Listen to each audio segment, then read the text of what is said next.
amigas, sejam muito bem-vindos, pois estamos iniciando mais um ano, 2024. Que este ano nos traga muita paz, saúde e prosperidade. Por certo, já fizemos algumas avaliações do ano que findou e também muitos projetos para o ano que inicia.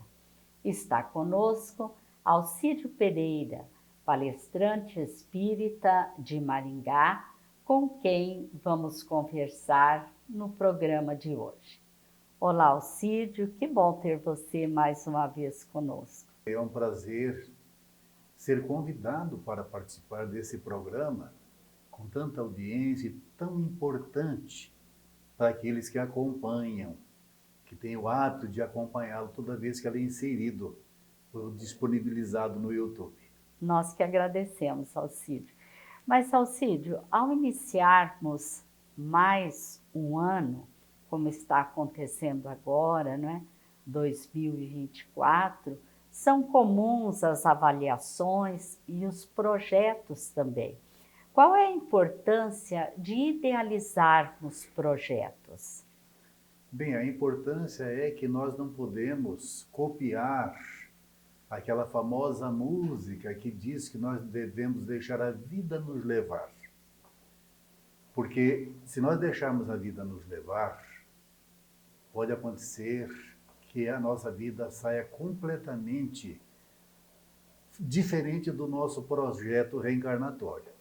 Então, ter projetos é interessante, é necessário que a gente programe o dia, a semana, o mês, o ano, enfim, que a gente viva de projetos.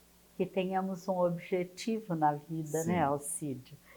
E os projetos, como você se referiu, eles são necessários em todas as ações da nossa vida? Em todas as ações. Inclusive, um projeto que muitas pessoas acham desnecessário, mas muito importante, é quando saímos de casa. Pela manhã nós fazemos as nossas orações. Quando nós vamos pegar o carro para ir ao nosso compromisso, seja ele ir ao mercado, seja vir à casa religiosa ou ao trabalho, o ideal é fazermos um projeto, é mentalizarmos o trajeto que vamos fazer. Porque pode ser que vamos nos lembrar que parte desse projeto está em obras e que não devemos repeti-lo, mesmo que a gente esteja fazendo ele há anos, naquele dia não vai dar.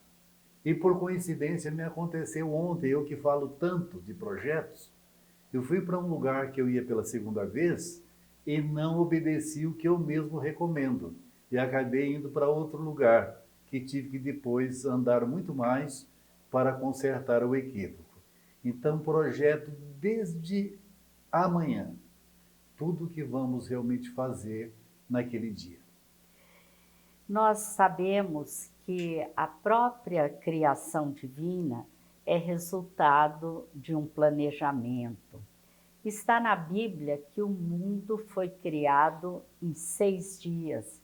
O que a doutrina espírita diz sobre esta questão? A doutrina espírita, que nos aconselha a fé raciocinada, ela acompanha o que a ciência tem dito.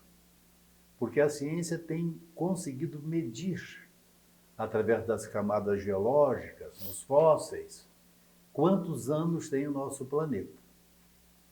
E o nosso planeta, ele é muito mais velho do que realmente o que a Bíblia nos diz. E essa afirmação de que o mundo foi criado em 6 dias, a interpretação da doutrina espírita não diminui o poder de Deus. Porque, na verdade, o que nós precisamos entender é que os dias de Deus não são de 24 horas. Eles são de eras geológicas. Porque o nosso planeta tem 4,5 bilhões de anos. E nós estamos aqui na Terra, o ser humano, há apenas 200 milhões de anos. Não bilhões. O planeta 4,5 bilhões, mas o homem, a condição do homem habitar apenas há 200 milhões de anos para cá. Então, temos que entender o que a ciência tem dito e que a doutrina espírita também, o que falam os benfeitores da área, que também foram pesquisadores, é que o nosso mundo não foi criado em 6 dias. Certo. Cada ser que foi criado também foi projetado individualmente? Na verdade, não individualmente. Porque, na verdade, Deus tem as suas leis e quando Jesus, o governador do planeta, ele recebeu essa missão, ele já recebeu também essa missão entendendo como espírito do grupo dos Cristos o que realmente existia, como é que era a lei natural. Então, na verdade, nós somos o resultado, cada ser é o resultado de um projeto. Esse projeto que a ciência bem explica, que começou lá no mineral, descansou ali pelos animais aquáticos, agitou no vegetal, criou instintos no animal e despertou no homem. Então, na verdade, cada ser humano realmente é o resultado, ou cada ser que existe, é o resultado da evolução, do princípio espiritual que surgiu desde o mineral, como a própria ciência diz. E a doutrina espírita também afirma isso. E tanto é que somos individuais, né? Que há um projeto para cada um na sua reencarnação, né? Sim. Na verdade, esta possibilidade que Deus nos deu do esquecimento de quem fomos ontem, na encarnação passada, ele é muito interessante. Porque a reencarnação é um projeto e quem quiser conhecer melhor, vai lá em Missionários da Luz e vai estudar o projeto de Sigismundo, onde André Luiz vai dizer um passo a passo como é que se dá um projeto reencarnatório. E muitas vezes nós estamos na família com inimigos do passado, que se a gente lembrasse quem eles foram, haveria uma grande dificuldade de cumprir o papel que nós escolhemos no nosso projeto reencarnatório, da gente agora acertar as arestas, a gente voltar realmente a ter uma convivência pacífica dessa encarnação para frente. Certo. Você se referiu, né, que Jesus é o governador do planeta Terra. Qual foi para a humanidade o papel de Jesus Cristo? O papel de Jesus Cristo, a doutrina espírita nos dá a informação de que ele é o modelo que Deus ofereceu aos seres humanos para que a gente almeje chegar até ele.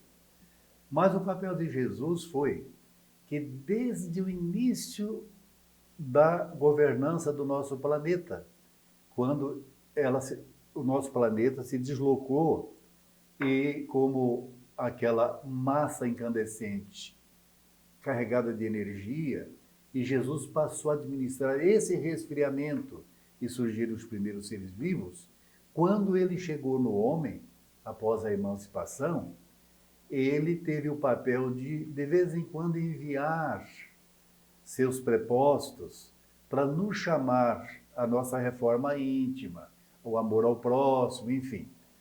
Mas o papel principal que ainda nós podemos analisar é que ele diz que nós somos o seu rebanho e que nenhuma das ovelhas do seu rebanho se perderá.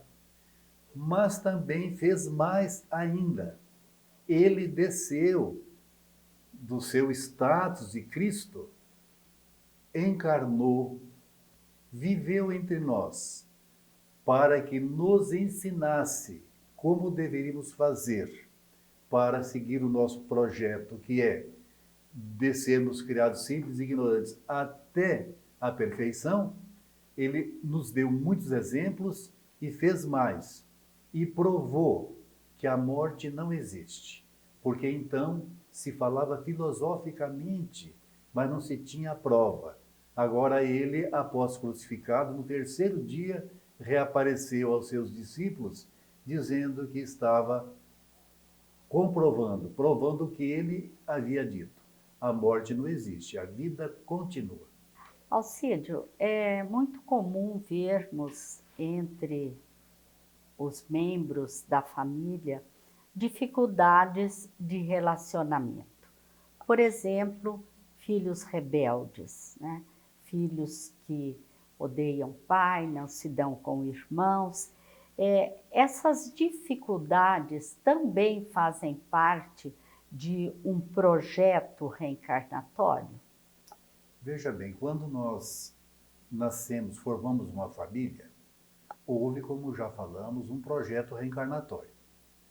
Todos que vão viver nessa família, de alguma maneira, têm um compromisso com o passado que veio para reajustar.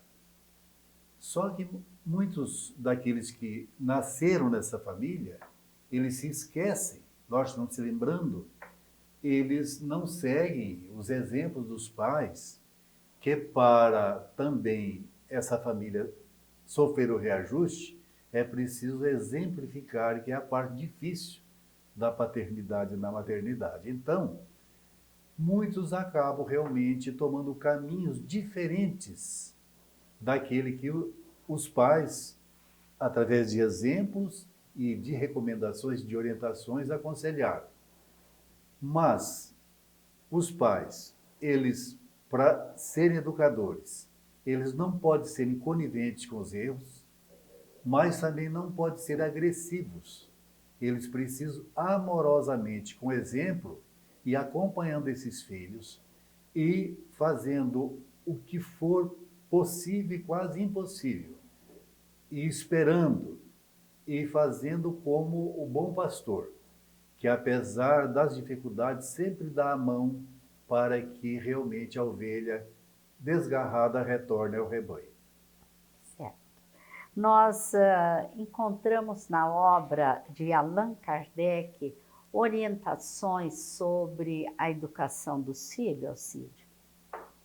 Allan Kardec, ele vai nos informar que é pela educação, mais do que pela instrução, que se transformará a humanidade. Isso ele diz lá em Obras Póstumas. Mas na Revista Espírita de fevereiro de 1864, ele comenta que por falta de preparo dos pais, equivocadamente desenvolve nos filhos certos vícios que eles equivocadamente, eles próprios acabam estimulando. E ele conta o fato de que ele estava em uma família conhecida, e essa família tinha 2 filhos. E uma menina de 5 anos, que era muito inteligente, mas cheia de manias, porque era muito mimada, ela estava à mesa e os pais já disseram para ela: tu só comerás se forem boazinha. Quer dizer, é o primeiro equívoco, né? Quer dizer, não está falando de uma coisa que ela deveria ser, mas que ela teria obrigação de, nem que fosse fingindo, ser boazinha para comer o petisco. Outra ocasião, eles falaram para ela: tu não o comerás se não chorás. Quer dizer, ela não pode chorar, porque se chorar durante o almoço, eles retiram a sua alimentação. Sendo que a alimentação é algo necessário para sobreviver. Algo necessário, mas fez mais ainda. Havia também nesta mesa uma criança de 2 anos e meio. E eles, certamente por alguma dificuldade criada pela menina, que já estava aborrecida, eles falaram para elas: tu o comerás, porque se fores boazinha, comportada, porque senão vamos dar para o seu irmão. e pegou o pedaço de carne do prato dela e colocou no prato do irmão. E o irmão, achando que aquilo era para valer, imediatamente saboreou o petisco que colocaram no prato dele. E o Kardec pôde observar a cara de raiva, de ódio que ela sentiu. Então ele vai dizendo que em muitos comportamentos os pais fazem com boas intenções, mas não é assim que se educa. E vai contar outros casos mais, de que às vezes quando nós falamos, se você não comer agora, eu vou dar para outra pessoa. Também vamos estimular sentimentos equivocados. Então o Kardec tratou desse assunto, sim. Principalmente o egoísmo, né? Sim, Essa o combate questão. ao egoísmo desde essa idade. Exatamente. Alcide, você poderia nos dizer quais seriam os projetos ideais para nós, para um ano que inicia? Bom, o Kardec ele fez uma pergunta no item 919 de O Livro dos Espíritos, que qual seria a maneira mais fácil da gente se conhecer e se comportar bem nessa vida. E a resposta foi, um sábio na antiguidade vos disse, conhece-te a ti mesmo. E o Kardec então vai perguntar, isso nós já lemos e até já entendemos, mas e na prática como fazer isso? E a resposta foi de Santo Agostinho, que diz, fazeis como eu fazia quando vivia entre vós. Todas as noites, antes de dormir, eu passava limpo o meu comportamento, meus hábitos, o que eu fiz durante o dia. E se encontrei algum equívoco, eu planejava corrigi-los. E assim, nós vamos vendo que nosso principal projeto nesta atual encarnação, o primeiro deles é nos empenharmos na reforma íntima. Nós temos o compromisso de a cada dia tentarmos ser melhor do que fomos no dia anterior. Desenvolver a tolerância e o amor ao próximo também seriam dos itens bem importantes. Para o espírita, assistir palestras e frequentar reuniões de estudos na casa espírita mais próxima dele, ou, se possível, aqui na AMEM. E nós, então, temos que a cada dia fazermos um projeto, como já tratamos, do dia que ele vai viver e também o que é que vai fazer durante o ano. E nós também temos que planejar quantos livros vamos ler durante esse ano. Se nós analisarmos aqueles que já adotaram o Evangelho no Lar diariamente, quando sabemos que um livro tem em torno de 28 capítulos, então vamos comparar que nós leríamos um livro por mês. Ao final de 2023, haveríamos lido 12 livros, um por mês. E mais os livros que nós lemos nas nossas reuniões de estudos. Então, para esse ano, nós precisamos pôr no nosso projeto, principalmente implantar na nossa casa o Evangelho no lar, por várias questões que nós não teríamos tempo para dialogar, esclarecê-las todas. Mas que o Evangelho no lar, segundo Joana de Ângeles, é a noite em que nós abrimos o nosso lar para Jesus entrar. Então esse nosso projeto desse ano, ele tem que ser feito de maneira que a gente possa, ao final do ano, chegar bem melhor do que nós o começamos. Mas tem mais ainda, porque às vezes nós ficamos analisando e muita gente diz, como é que eu vou dar conta de todos os meus equívocos? Aí nós vamos buscar, lá no Desan, uma receita muito importante. Porque às quartas-feiras no Desan, eles vão receber os alcoólicos, aquelas pessoas viciadas no álcool, tabaco, nas drogas, e vão tratar desse assunto, como deixar dos vícios. Mas lá no Desan não vai dizer que ele precisa deixar, quer dizer, a partir de agora definitivamente. O Desan vai aconselhar, evite o primeiro gole. E vai aconselhar que ele adote para ele, hoje eu não beberei, hoje eu não fumarei, ou hoje eu não usarei drogas. Só hoje. Mas no dia seguinte ele repete de novo. E aí nós podemos usar essa sábia orientação do Desan para a nossa vida particular. Eu posso ter muitos equívocos ainda. Eu talvez não possa, numa empreitada, corrigir a todos, mas eu posso pôr no meu projeto. Hoje, escolhendo os mais graves, hoje eu não falarei da vida alheia. Hoje eu vou escolher o que eu vou ler, o que eu vou ouvir. Enfim, cada dia é um projeto. E usando esse método que aplica o Desan naqueles que frequentam as reuniões do Desan, vai dar certo o nosso projeto para esse ano. Sim, de manhã faz o projeto e à noite faz a autoavaliação, né? Exatamente. É um método que não tem como não dar certo, né, Alcídio? Nós agradecemos a sua participação, esperamos ter em outras oportunidades conosco. Eu que agradeço, Ivone, de poder contribuir com as minhas parcas condições, mas lembrando aquilo que a gente usa para nós mesmos, tentar passar para que outras pessoas também planejem o seu 2024. Muito obrigada. Muito obrigada a todos que estão conosco. Queremos lembrar que as mensagens do Momento Espírita estão disponíveis também nas plataformas digitais. Muito obrigada a todos. Até o próximo programa e muita paz.